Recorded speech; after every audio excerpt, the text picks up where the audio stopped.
Hello everyone, welcome to IFS। So previous video में हमने जैसे बात किया था, हम आपके साथ एक सीरीज स्टार्ट किए हैं यूट्यूब लाइव सीरीज। तो आज उसका सेकंड टॉपिक है जिसमें हम इवैल्यूएशन ऑफ मैनेजमेंट को ही कंटिन्यू करेंगे। ओके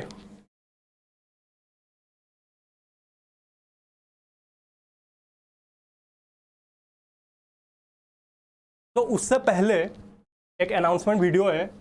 हम आपके लिए एक कोर्स लेके आ रहे हैं on UGC net management for both paper 1 and paper 2, जो कि एक्सक्लूसिवली ऑनलाइन कोर्सेज रहेगा, जिसमें हम आपको 300 plus hours lecture live lectures provide करेंगे। उसके साथ हम आपको ऑनलाइन टेस्ट सीरीज भी प्रोवाइड करेंगे, जिसमें 15 सब्जेक्ट वाइज रहेगा टेस्ट, और उसके साथ 5 फुल मॉक लेंथ टेस्ट भी रहेगा। ओके और हम आपके लिए ओनली 9000 में लेके आ रहे हैं। अगर आप अर्ली बर्ड डिस्काउंट अवेल करते हैं तो आप 11,250 से 9,000 आपका प्राइस हो जाएगा।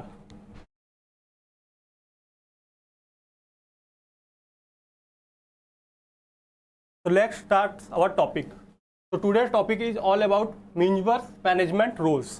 तो in an organisation we have to go through different processes and और उसके लिए हमें कुछ मैनेजमेरियल रोल्स को भी फॉलो करना पड़ता है। तो उससे पहला आ गया मीन्सवर्थ रोल्स। जैसे कि आप स्लाइड्स में देख पा रहे हैं, और ये एक फॉर्मेट है जिसमें आता है हमारा मीन्सवर्थ मैनेजरियल रोल्स, जिसमें फर्स्ट आता है हमारा interpersonal role. Sorry,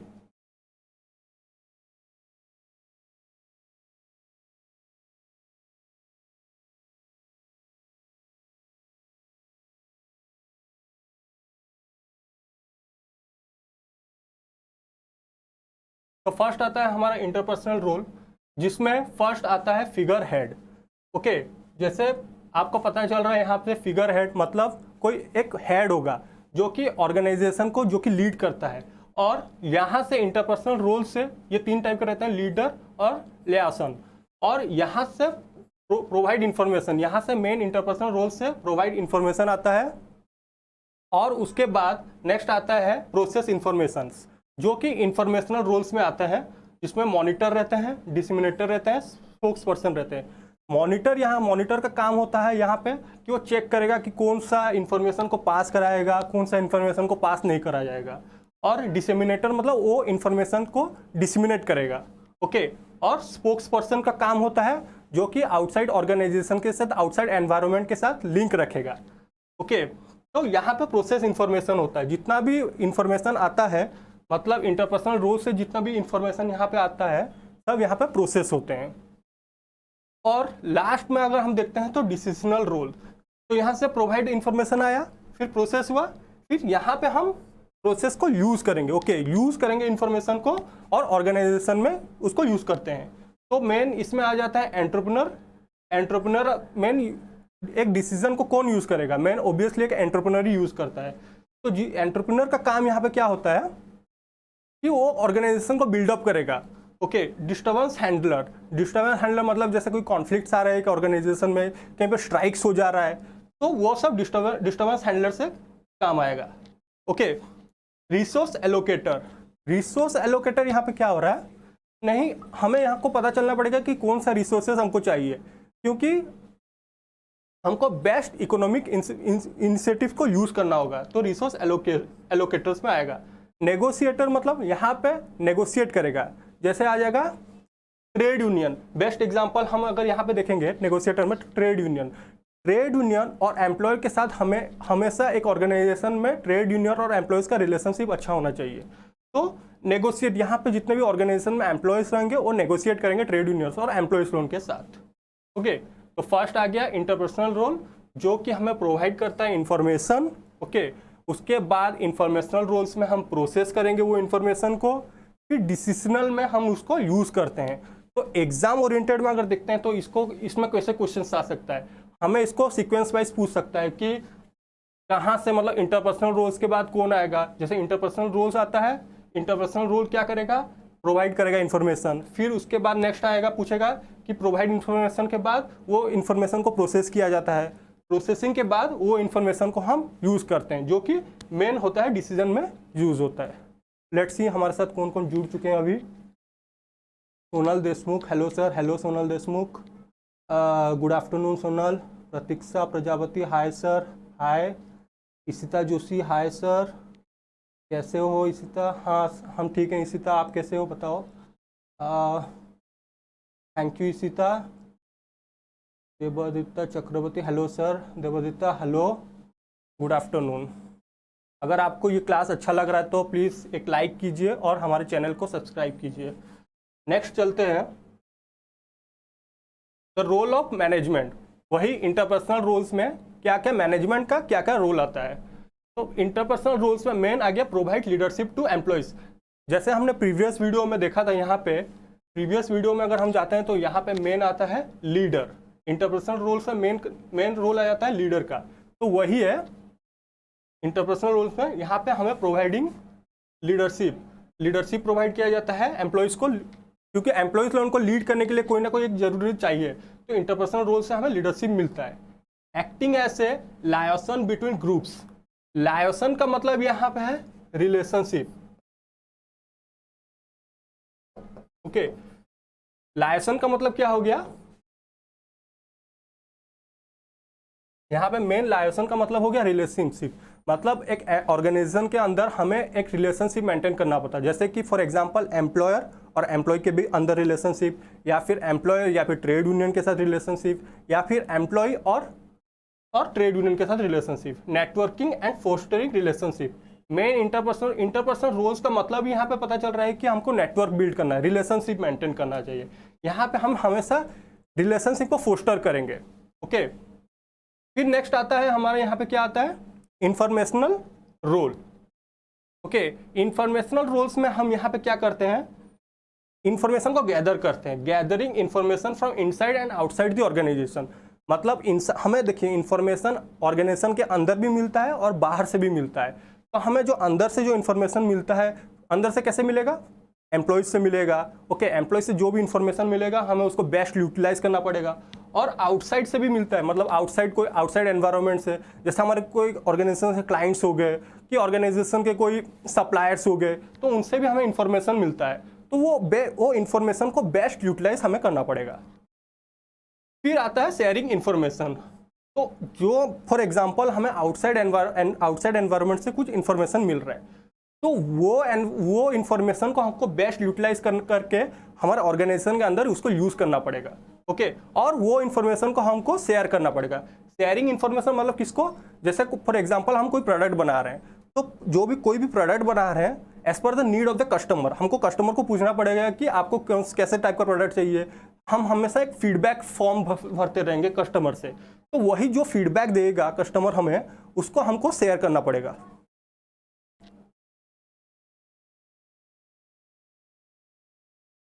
hello sir, मैं क्लास ले रहा हूँ, लाइव क्लास में हूँ सर। हाँ, तो वही आ गया इंफॉर्मेशनल रोल्स में, वो इंफॉर्मेशन को हमको शेयर करना पड़ेगा। फिर आ गया डिसीजनल रोल। डिसीजनल रोल में क्या करते हैं कि ये मेन है ऑन द स्पॉट हमको कुछ डिसीजन लेता है। ये सिचुएशनल बेस्ड रहता है, ये हमेशा सिचुएशन बेस्ड रहता है। सिचुएशन बेस्ड रहता है, मतलब ऑन द स्पॉट हमको डिसीजन लेना पड़ेगा। जैसे लिखा हुआ है facing an endless stream of decision, some which needs to be made on the spot. On the spot हमें कोई भी डिसीजन लेना पड़ेगा। और कौन कौन जुड़ चुका है?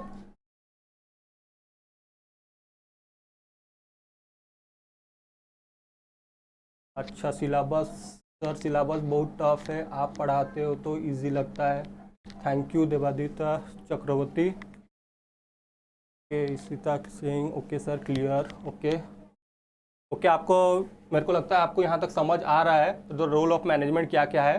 जैसे मैंने बताया इंटरपर्सनल रोल में हम यहाँ पे एक रिलेशनशिप मेंटेन करते हैं। इट्स ऑल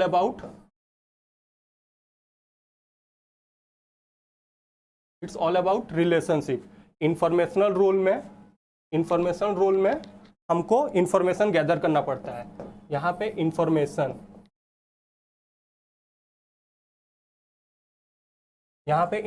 गैदर करते हैं। और डिसीजन रूल बेस्ड होता है सिचुएशन बेस्ड। ये हमेशा सिचुएशन बेस्ड रहता है, ऑन द स्पॉट हमें कोई डिसीजन लेना पड़ता है तो सडनली हम डिसीजन ले सकते हैं। नेक्स्ट चलते हैं, वही सेम एक पूरा जिस्ट है इसका। जैसे कि इंफॉर्मेशनल रूल्स में आता है, फर्स्ट है मॉनिटर।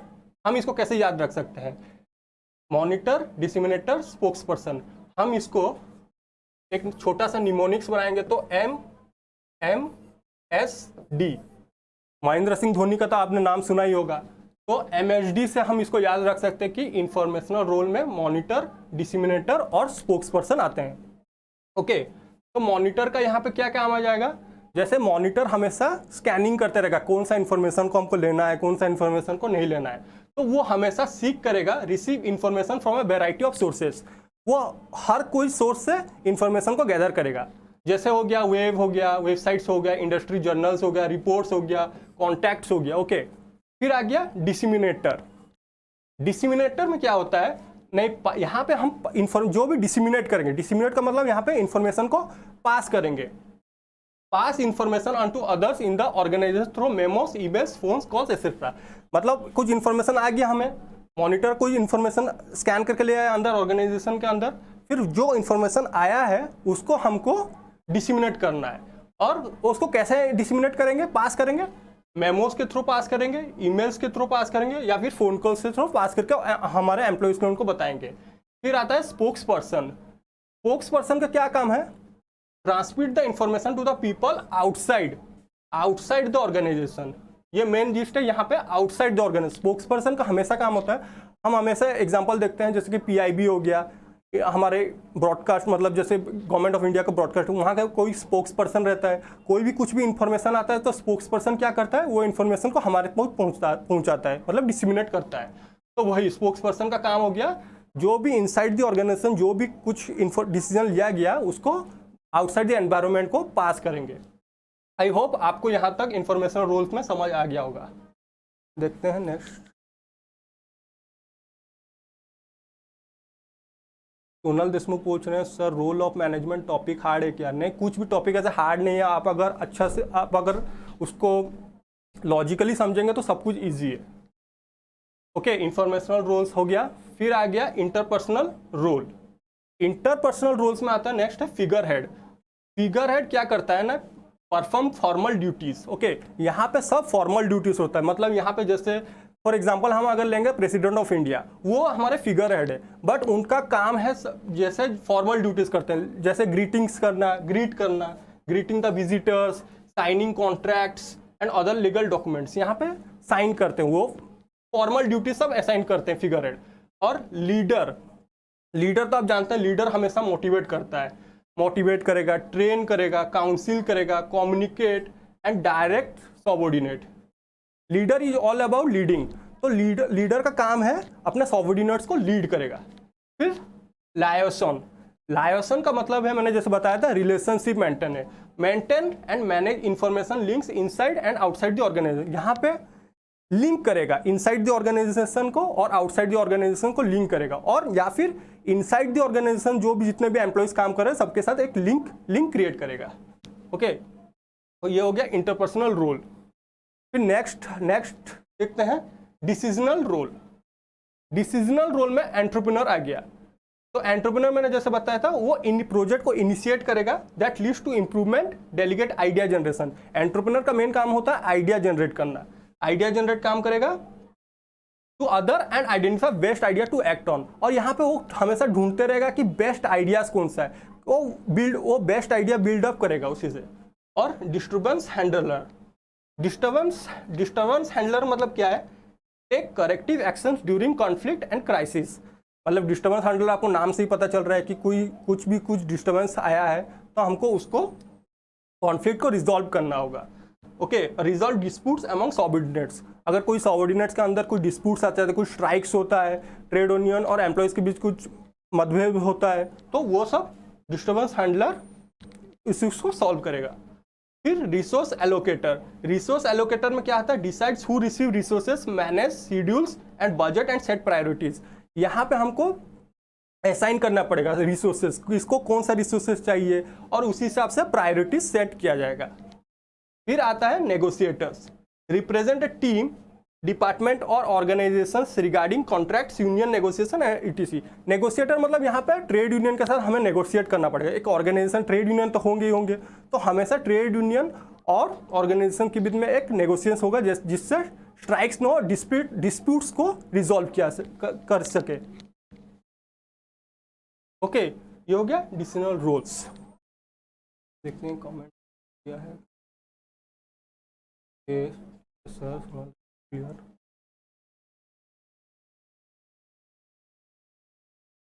नेक्स्ट चलते हैं Henry fall 6 managerial activities. Okay, first आता है हमारा टेक्निकल एक्टिविटीज। तो टेक्निकल एक्टिविटीज में क्या याद सकते, कैसे इसको याद रख सकते हैं? प्रोडक्शन, मैन्युफैक्चर और adoption. Technical activities is all about technology adoption. Okay, यहाँ पे जितना भी टेक्नोलॉजी रिलेटेड काम होता है, जैसे प्रोडक्शन हो गया, मैन्युफैक्चरिंग हो गया, एडॉप्शन, ये सब टेक्निकल एक्टिविटीज में आएगा, मैनेजरियल एक्टिविटीज में। ओके, फिर आएगा कमर्शियल एक्टिविटीज में। हम अगर देखेंगे तो commercial activities is all about marketing. यहाँ पे बाइंग होगा, सेलिंग या फिर exchange. Buying, selling, exchange process यहाँ पे कमर्शियल एक्टिविटीज में सब होता है। फिर नेक्स्ट अगर हम फाइनेंशियल एक्टिविटीज देखेंगे, फाइनेंशियल एक्टिविटीज में हम हमेशा देखेंगे कि search for and optimum use of capital. हम यहाँ पे कैपिटल को कैसे बेस्ट ऑप्टिमम यूज कर सके, तो वो हो गया फाइनेंशियल एक्टिविटीज काम में। सिक्योरिटी एक्टिविटीज में क्या आता है?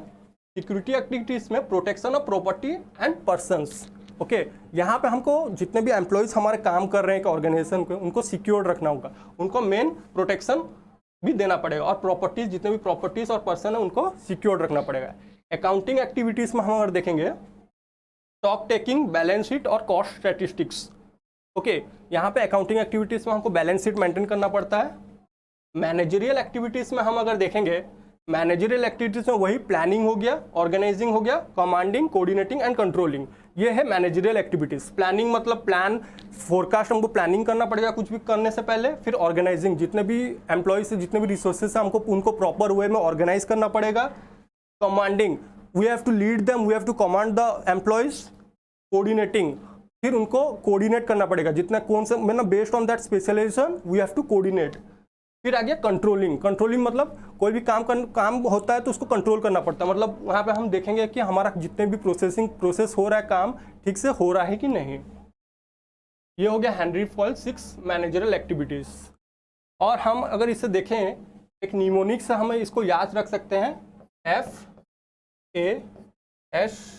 Fast CM। ये एक निमोनिक से। F से आ गया फाइनेंशियल एक्टिविटीज, A से आ गया हमारा अकाउंटिंग एक्टिविटीज, S से आ गया हमारा सिक्योरिटी एक्टिविटीज, T से आ गया हमारा टेक्निकल एक्टिविटीज, C से आ गया कमर्शियल एक्टिविटीज, और M से आ गया हमारा मैनेजरियल एक्टिविटीज। ये छोटा सा निमोनिक से आप ये सब याद रख सकते हैं। और एग्जाम में कैसे आएगा? एग्जाम में हमें पूछ सकता है कि ये चारों में से कौन सा हेनरी फॉल का 6 मैनेजरियल एक्टिविटीज है, या फिर कौन सा नहीं है, ऐसे भी करके आ सकता है questions. Okay, I hope you all are understanding up to here.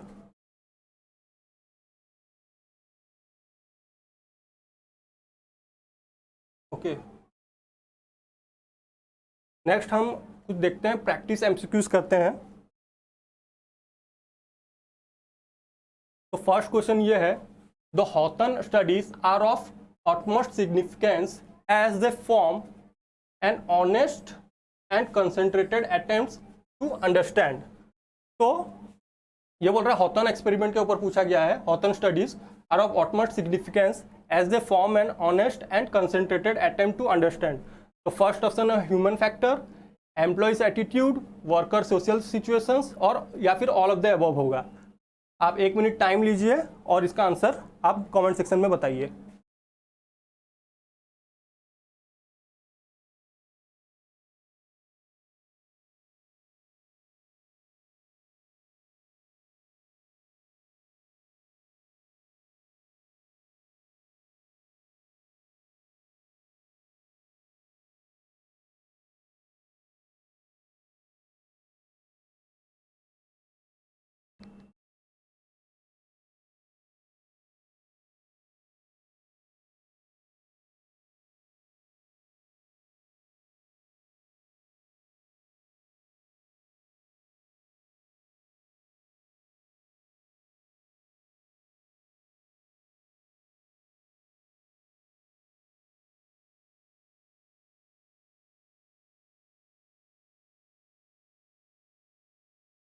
क्योंकि इसका आंसर देखते हैं।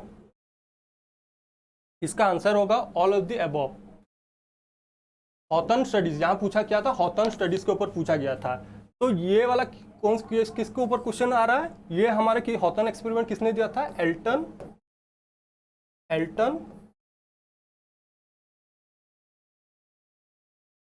एल्टन मायो ने दिया था। और यहाँ पे ये वाला क्वेश्चन मेंस आता है हमारा बिहेवियरल एस्पेक्ट के ऊपर।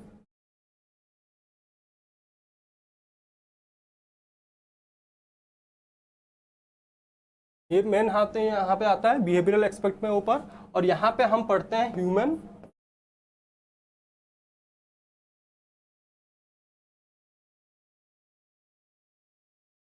ह्यूमन रिलेशनशिप एस्पेक्ट के ऊपर हम स्टडी करते हैं। ओके और यहाँ पे ह्यूमन रिलेशनशिप एस्पेक्ट के ऊपर यदि अगर स्टडी करते हैं तो हम अगर ऑप्शन में देखेंगे तो यहाँ पे ह्यूमन फैक्टर है, फर्स्ट आंसर तो आएगा एज पर द हॉथर्न स्टडीज के ऊपर। ओके एम्प्लॉयज एटीट्यूड उनका बिलीफ सिस्टम कैसा है, उनका माइंड, उनका साइकोलॉजिकल एटीट्यूड भी हम पढ़ते हैं एम्प्लॉयज एटीट्यूड में। वर्कर सोशल सिचुएशन मतलब वो कैसे सोसाइटी के साथ कैसे घुल मिल पा रहे हैं कि नहीं, तो ये तीनों ही आएगा। तो all of the above will be the right answer. Okay next question में अगर हम चलते हैं तो हु सेड मैनेजमेंट, यहाँ बोल रहा है management is a multiple purpose organs that manage, हम बोल रहे हैं that manage A business, manage a manager and manage worker and work. Okay ये एक डेफिनेशन है, ये चारों में से किसने दिया था। आपके पास 1 मिनट है, आप इसका आंसर कमेंट सेक्शन में बताइए।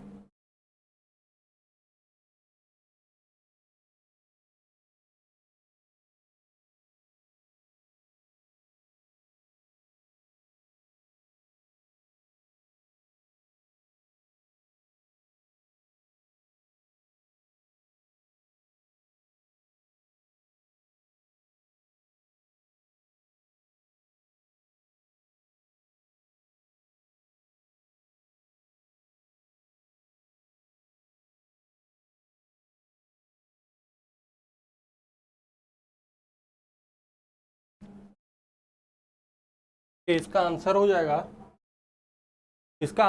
पीटर एफ ड्रकर ने दिया था कि मैनेजमेंट इज अ मल्टीपल। उन्होंने क्या किया था, मैनेजमेंट को एक ह्यूमन बॉडी के साथ कंपेयर किया। तो उन्होंने बोला कि एक मल्टीपल पर्पस ऑर्गन है जो कि manages business, manage worker and work. मतलब वो जैसे एक ह्यूमन बॉडी का एक ऑर्गन रहता है, जैसे हर ऑर्गन को काम करना पड़ता है एक ह्यूमन बॉडी को सस्टेन करने के लिए, वैसे ही एक मैनेजमेंट को भी हर प्रोसेस हर चीज़ रहता है, जैसे कि एम्प्लॉयज हो गया, रिसोर्सेस हो गया, हर कुछ चाहिए, एक मल्टीपर्पस ऑर्गन्स की टाइप का है। तो वो पीटर एफ ड्रकर ने दिया था। नेक्स्ट क्वेश्चन अगर हम चलते हैं तो management should find one best way, this is the key word, one best way to perform a task. Okay which technique of scientific, यहाँ पे बोल दिया scientific management is defined in this sentence. मतलब साइंटिफिक मैनेजमेंट से आपको पता होगा scientific management किसने दिया था। तो बेस्ड ऑन दैट आप इसका आंसर बताइए कमेंट सेक्शन में।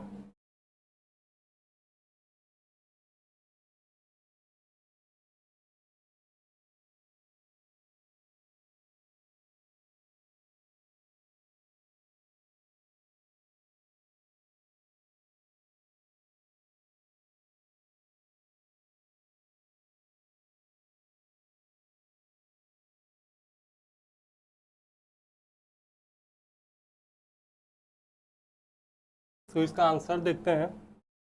इसका आंसर हो जाएगा मेथड स्टडी। क्यों? क्योंकि बेस्ट वे बोला है, यहाँ पे वे बोला है, वे मतलब प्रोसेस। ओके आप इसे प्रोसेस भी बोल सकते हैं, प्रोसीजर भी बोल सकते हैं। तो प्रोसीजर ही हो गया method. Which technique of scientific, और एक तो हिंट यहाँ बोला है साइंटिफिक मैनेजमेंट किसने दिया था, एफ.डब्ल्यू. टेलर ने दिए थे। तो साइंटिफिक में उन्होंने बोला था मेथड स्टडीज के ऊपर। तो method study is all about the way we are doing our work. Next question, the theorist that advocate standard methodology for doing a task and suggested that worker were motivated by pay. यहाँ main आता है पे, ये hint है, pay according to the output piece work. Okay, 1 minute आप time लीजिए और इसका आंसर आप कमेंट सेक्शन में बताइए।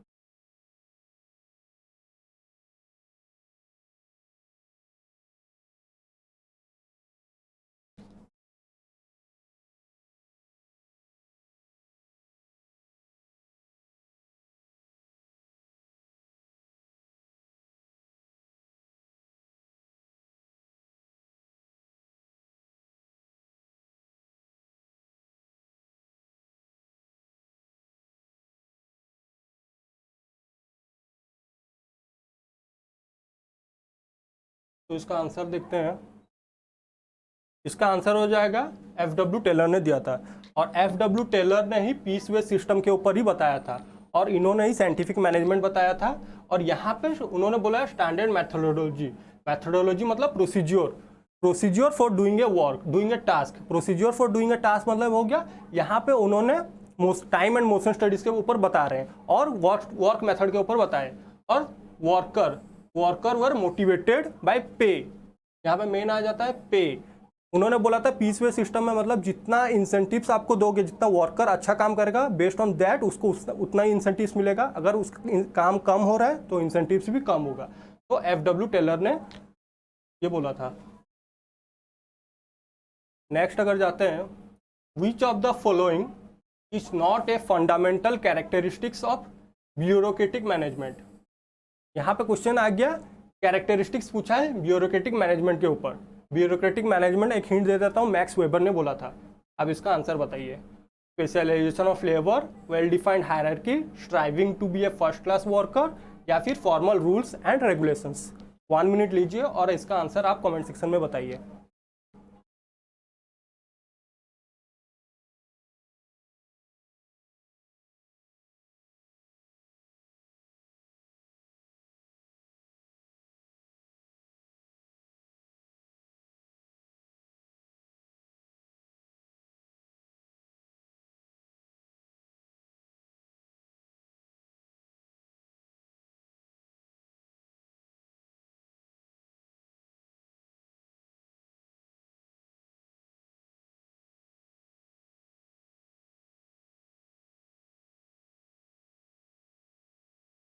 आई होप इसका आंसर आपने नोट कर लिया होगा।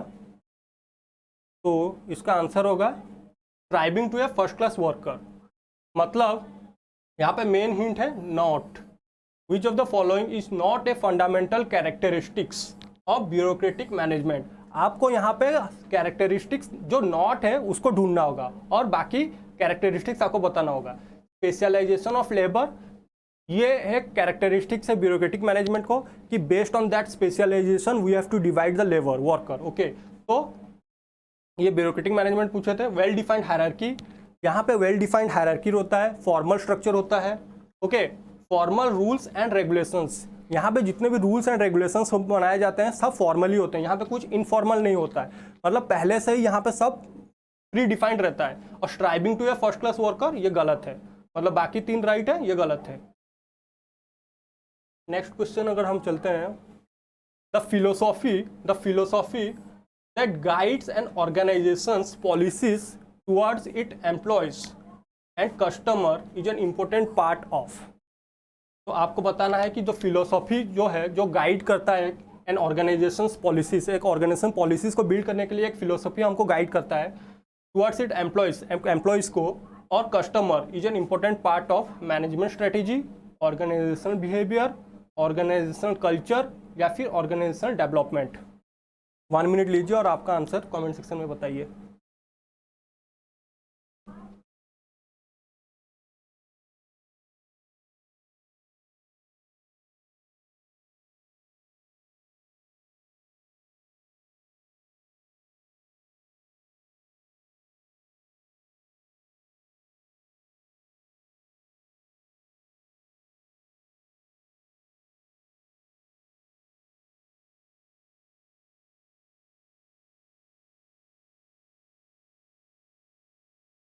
तो इसका आंसर देखते हैं हम। इसका आंसर हो जाएगा ऑर्गेनाइजेशन कल्चर। ओके, एक ऑर्गेनाइजेशन कल्चर ही रहता है जहाँ से हमको गाइड करता है, कल्चर गाइड करता है ऑर्गेनाइजेशन पॉलिसीज़ को बिल्डअप करने के लिए, क्योंकि कल्चर से ही हमारा से जितने भी फिलोसफीज हैं बिल्ड होते हैं, और customer is an important part of. Okay, next आ गया, who wrote the book administration industrial et general which was published in English as general and industrial management? Henri Fayol, Max Weber, F W. Taylor या फिर Elton Mayo? 1 minute लीजिए और आपका answer comment section में बताइए। आप ये बुक का ऑथर का नाम आपको बताना है, हेनरी फ्यूल या फिर मैक्स वेबर या फिर एफ.डब्ल्यू. टेलर या फिर एल्टन मायो।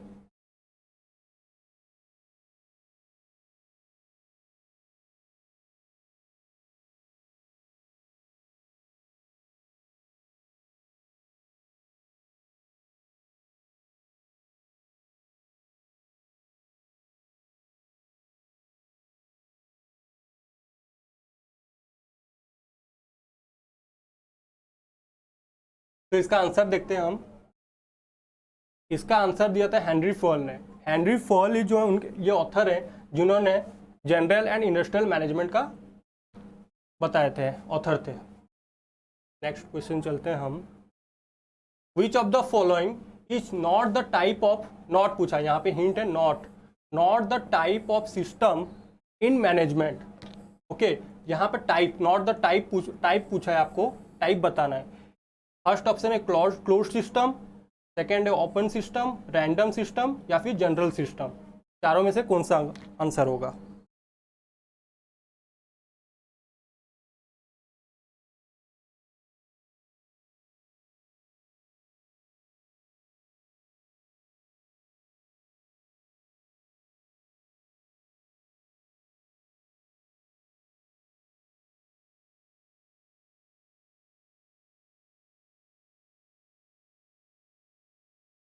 तो इसका आंसर हम देखते हैं, इसका आंसर हो जाएगा random system.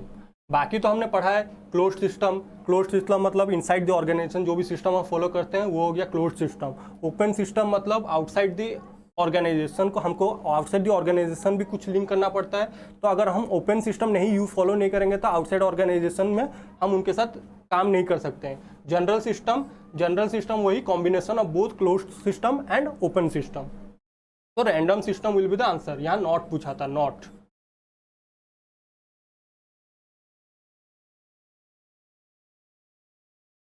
Okay, next question is the classical theory. देखिए यहाँ पूछ दिया है क्लासिकल थ्योरी, मतलब ये ओल्ड स्कूल थ्योरी है। Incorporates which of the following viewpoints? ये कौन सा व्यू पॉइंट पूछा था, मतलब यहाँ से हमको पता पूछा है कि क्लासिकल थ्योरी में कौन से मैनेजमेंट आते हैं। फर्स्ट है साइंटिफिक मैनेजमेंट, बी में है बिहेवियरल मैनेजमेंट, थर्ड है एडमिनिस्ट्रेटिव मैनेजमेंट, आइडियल ब्यूरोक्रेसी या फिर ह्यूमन रिलेशनशिप। यहाँ से ऑप्शन पूछा है ABC only, ABD only, ACD only या फिर ऑल ऑफ द अबव आएगा। 1 मिनट लीजिए और आपका आंसर कमेंट सेक्शन में बताइए।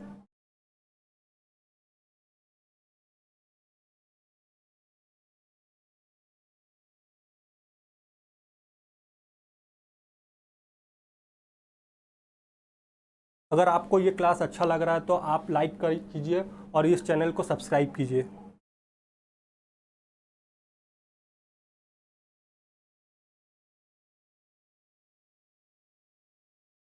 ओके, आई थिंक आपने आंसर जोटेड कर लिया होगा। तो आंसर हम देखते हैं ACD ओनली। ए में आ गया scientific management, ideal administrative management और आइडियल ब्यूरोक्रेसी। हमने प्रीवियस क्लासेस में इसको एक निमोनिक्स के थ्रू याद किया था, सब SAB सब TB से याद किया गया। S से हो गया साइंटिफिक मैनेजमेंट, A से हो गया एडमिनिस्ट्रेटिव मैनेजमेंट, B से हो गया behavioural management, okay sorry D से हो गया ब्यूरोक्रेसी, SAB। तो आंसर हो जाएगा ACD, scientific management, administrative management and ideal bureaucracy. Okay, next question में चलते हैं। यहाँ पे पूछा है which of the following statement is false.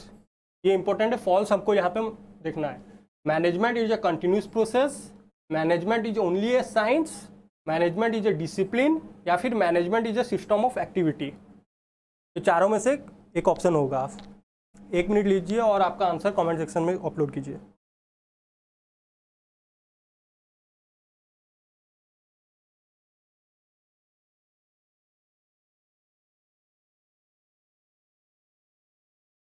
Thank you प्रतीक्षा। तो इसका आंसर होगा management is only a science. Only पूछा है, क्या मैनेजमेंट ओनली अ साइंस है? नहीं, मैनेजमेंट आर्ट, बोथ आर्ट, यहाँ पे बोथ आर्ट एंड साइंस है। Management is both art and science, यहाँ पे पूछा था management is only a science, तो ये हो गया रॉन्ग ऑप्शन आपका। बाकी देखेंगे तो management is a continuous process, yes management is a continuous process, because ये एक प्रोसेस फॉलो करता है जी जो साइक्लिकल इन नेचर होता है, continuous process. Management is a discipline, management is a discipline, okay. Management is a system of activity, यहाँ पे different systems inter related होते हैं, इंटर कनेक्टेड होते हैं और हम वही सिस्टम को फॉलो करते हैं, तो इसीलिए पूछा है, बोला है system of activity. Okay, I hope you all understand. Management is a continuous process, management is a discipline, management is a system of activity and management is both art and science. Okay, चलते हैं next questions में। Next question पूछा है dash system, यहाँ पे system के बारे में पूछा है। Dash system is dependent upon the outside, यहाँ पे पूछ दिया है आउटसाइड पूछा है। क्वेश्चन में क्या पूछा है? Outside environment for feedback and resources and for the disposal of the finished products. Okay, system के बारे में पूछा है, तो ऑप्शन में है open system, closed system, general system या फिर स्पेशलाइज्ड सिस्टम। 1 मिनट लीजिए और आपका आंसर कमेंट सेक्शन में नोट कीजिए।